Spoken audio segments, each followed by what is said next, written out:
can call me Mystic Mike because I predict these things. Vicente Luque takes on Joel Alvarez this Saturday at UFC Fight Night Rio.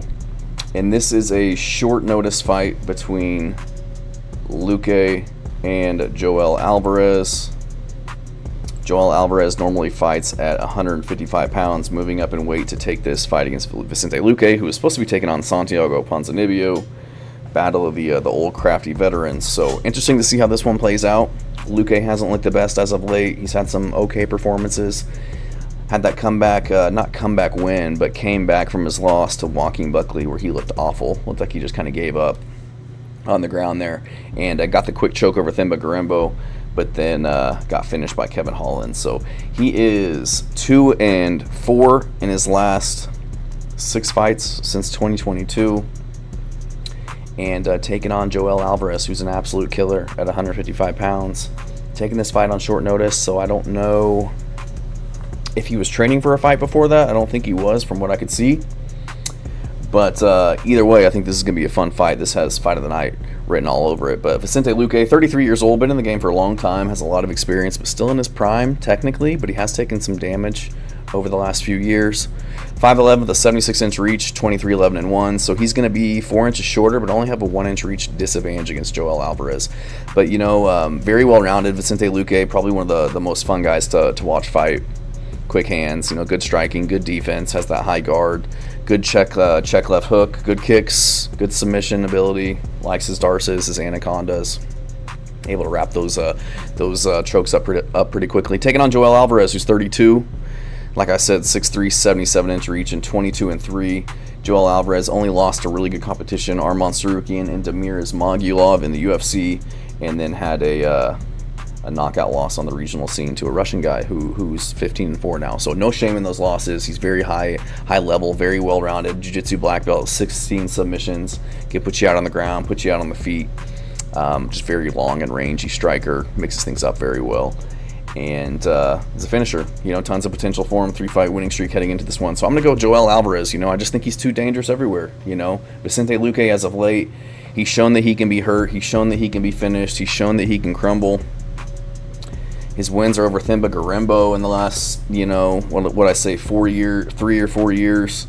I don't really value that win. I think Themba Gorimbo's I don't think he's the best fighter. Beat RDA before that, who's, pushing 40 years old. Losing by knockout to Jeff Neal. Ground and pound to Joaquin Buckley. Got submitted by Kevin Holland. Just seems like the top tier guys that he's fighting nowadays are able to get the better of him. And somebody like Joel Alvarez, he can finish the fight at any moment. On the feet, he's devastating on the feet. Has a lot of options, a lot of varying attacks. Mixes up his attacks very well, whether it's kicks, knees, elbows, body shots. Looks for front chokes in the clinch. He's just always looking to put damage on his opponents, looking to finish the fight.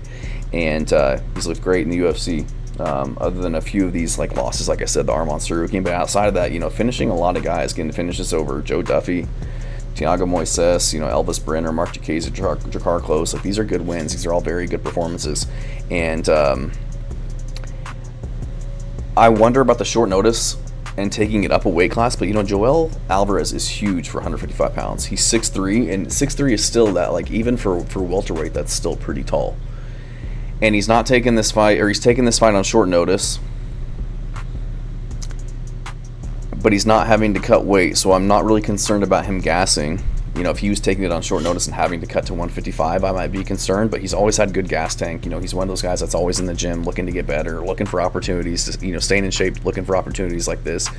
So I'm not concerned about him fading in this fight. And, Vicente Luque is not really known as one of those guys who's going to push a super high pace, shoot takedowns, things like that. And, he's not a Marab by any means. So I think that Joel is going to be able to kind of walk forward patiently, using his ranged attacks, front kicks, teep kicks to kind of keep Luque guessing, just using his reach advantage with his legs and his height, and just applying kind of patient pressure, waiting for his openings against Luque, who, like I said, he does have good defense, but he can be hit, he can be hurt as of late, and I think that Joel is just going to have success kind of maintaining his range and kind of softening up Vicente Luque.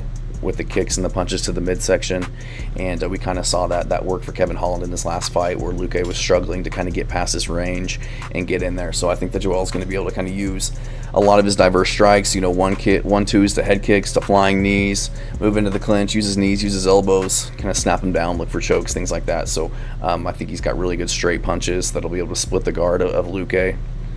Be able to land from the outside at a range that Luque won't be able to return fire at. I think he will need to worry about the check left hooks coming from Vicente Luque. He's got nasty counters as guys come in. He's got really good leg kicks as well. He can find chokes, his darces, his anacondas as well. But I think Joel Alvarez gets this one done. He needs to worry, like, Luque will shoot takedowns, and Joel Alvarez doesn't have the best takedown defense. It's like 40% takedown defense, I think, but he's got really good jiu-jitsu off of his back, ability to threaten with submissions, get sweeps, things like that to get the fight back up to the feet. And I just think he'll start putting the pressure on Luque, hurting him on the feet, and eventually finding a choke of some sort. Maybe Luque starts to panic shoot, Joel stuffs him, hunts for darces, anacondas, things like that. But I do think that at some point in the fight, Joel Alvarez is going to kind of start to walk him down the way that he did Jakar Close, get him hurt, and eventually find the choke to get Luque out of there. So I'm going to go Joel Alvarez to get this one done by submission in round 1. Thanks.